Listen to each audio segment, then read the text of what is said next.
శుక్లాంబరధరం విష్ణుం శశివర్ణం చతుర్భుజం ప్రసన్నవదనం ధ్యాయేత్ సర్వవిఘ్నోపశాంతయే. వృషోత్సర్గ వృషలక్షణం. భగవన్ వృషోత్సర్గమును వదలవలసిన వృషభపు లక్షణాన్ని, వృషోత్సర్జన విధానాన్ని, దాని మహాఫలాన్ని వినగోరుదనన్న మనువుతో మత్స్యుడిట్లు చెప్పెను. మొదట ఆ వృషభాన్ని తల్లియగు ధేనువును పరీక్షించాలి. ఆ ధేనువు సుశీలయో గుణవతియో అంగవైకల్యం లేనిదియో నలిగిపోనిదియో పుట్టిన దూడలని బ్రతికి ఉన్నదియో రోగములు లేనిది నున్నని వన్నెయు గిట్టలను కొమ్ములను కలదియు మనోహరాకృతి కలిగి సౌమ్యయి సరియగు ప్రమాణంతో ఉండి పొగరు లేనిదిగా ఉండవలను. దాని కుడివైపు సుడులు కుడివైపునకును ఎడమవైపు సుడులు ఎడమవైపుకును తిరిగి ఉండవలను. విశాలమగు మలుగు జగనం మెత్తనై దట్టమగు ఎర్రని పెదవులు ఎర్రని మెడ కలిగి చక్కగా ఒప్పుచుండవలను.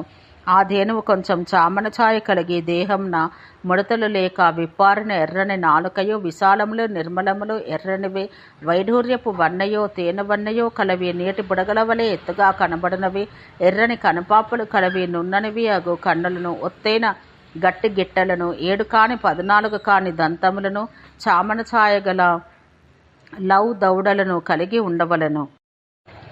6 ఉన్నతములై చక్కని పార్శ్వములు తొడరు కలిగి విశాలమై 5 సమములు ఆయతములై అయ్యి 8 ఆయతములైన తలయు మెడయు ఉన్న ధేనువులు మంచి లక్షణములు కలవి. అనగా మనవు భగవన్ షడున్నతములు పంచ సమాయతములు అష్టాయతములు అనని ఇవేవి అవి ఉండుట ధేనువులకు శుభకరమంటది కదా తెలుపుడన్న మత్స్యుడిట్లు పలికెను. పురము వీపు శిరము పొట్ట పిరిదలు 2 మొత్తము ఈ 6 ఉన్నతములై ఉన్న ధేనువులు మంచివని పండితులు ప్రశంసిస్తారు. 2 చెవులు 2 కన్నులు లలాటం ఈ 5 సమములై పొడవై ఉండవలను. తోక గంగడోలు 2 తొడలు 4 స్తనములు 8 వీనితో పాటు శిరము కంఠము కలిసి మొత్తం 10 పొడవై ఉండవలను. తర్వాత ఆ ధేనువుకు కుమారుడగు వృషభాన్ని పరీక్షించాలి. అది లక్షణవంతం కావలను. దాని మూపురమును ఎత్తుగా తోకయు గంగడోలను వంకరలేక ఉండవలను. అతిపెద్ద కటిస్థలం మూపులు వైఢూర్యం అని వంటి కన్నులు పవడం వంటి కొమ్ముల కొనలు చెవుల కొనలు చాలా పొడవై విశాలమగు తోక కుచ్చు 9 కాని 18 కాని వాడి మనులు గల చక్కని దంతములు కలిగి ఉండాలి. మల్లె మొగ్గల వంటి కన్నులు గల దాన్ని వదిలినవాని ఇంట ధనధాన్య వృద్ధి అగును. ఎర్రని కపిల వర్ణపుది తెల్లనిది రాగి వన్నది నల్లది గౌరవన్నది పాటల వర్ణపుది తెలుపు ఎరుపు సమముగా కలిసిన వన్నది లావు కొమ్ములు ఎర్రని వీపు 5 వన్నెలు కలిసిన తోక కుచ్చు వెంట్రుకలు విశాలములగు చెవులు విశాలములగు మూపులు దట్టములై ఉండనైన రోమములు ఎర్రని కన్నులు గల కపిల వృషభము ఎర్రని కొమ్ములు పైవన్నె తెల్లని పొట్ట నల్లడొక్కలు గల వృషభమును బ్రాహ్మణులు విడవవలను. చిక్కని ఎరుపు వన్నె కలది క్షత్రియులు విడవదగినది. బంగారు వన్నె ఎద్దును వయస్సులో నల్లని దాని సూదురులు విడవాలి. ముందు వైపుకు వంగి పొడవై కనుబొమ్మల వైపుకు చూచుచున్న కొమ్ములు కలది. సదా సర్వవర్ణములు వారును విడవదగినది. వృషభం లక్షణాన్ని బట్టి నామవిశేషాలు కలవు. ఇట్లన పిల్లి పాదములు వంటి పాదములు కపిలవర్ణం కపిల పింగళ వర్ణం కలదియు తెల్లనిదై మార్జాల పాది సహితం మణుల వంటి కన్నుల కలదియు పింగళ వర్ణం తెల్లని పాదం సర్వత్రా తెల్లని పాదములు తెల్లని 2 పాదములు కలదియు. ఇట్టి కోడెదూడలను ధన్యజాతి అంటారు. చెవి మొదళ్ళ యందు తెలుపు కలిగి ప్రకాశించు ముఖము రక్తవర్ణ ముఖము శరీరమంతయు రక్తవర్ణం కల కోడెను నంది ముఖమంటారు. శరీరమంతా ఎక్కువ భాగం ఎర్రనై పొట్టయు వీపును తెల్లని ఉన్న కోడెదూడను సముద్రం అంటారు.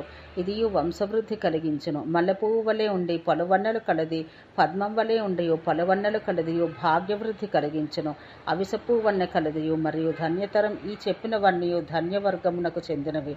ఇక అధన్యముల నల్లని దౌడలు పెదవులు దంతములు బిరుసుకొమ్ములు గిట్టలు అస్పష్ట వర్ణము కలవయు పొట్టివి పులివలే సింహం వలె కనబడినవి పులి వన్నె గ్రద్ద వన్నె కలవి ఎలుక వన్నె కలవి చాలా నల్లనివి మెల్లకంటివి కొంకి కాళ్ళవి ఓరచూపులవి ఎగుడు దిగుడైన తెల్లని పాదాలు కలవి గ్రుడ్లు తిప్పునవి మిడిగుడ్లవి. ఇట్టి వృషభములను విడవరాదు జంట ఉంచుకొనరాదు. వృషోత్సర్గాన విడవదగినవియును ఇంట ఉంచుకొనదగినవి వృషభముల లక్షణం మరల చెప్పెదను వినము.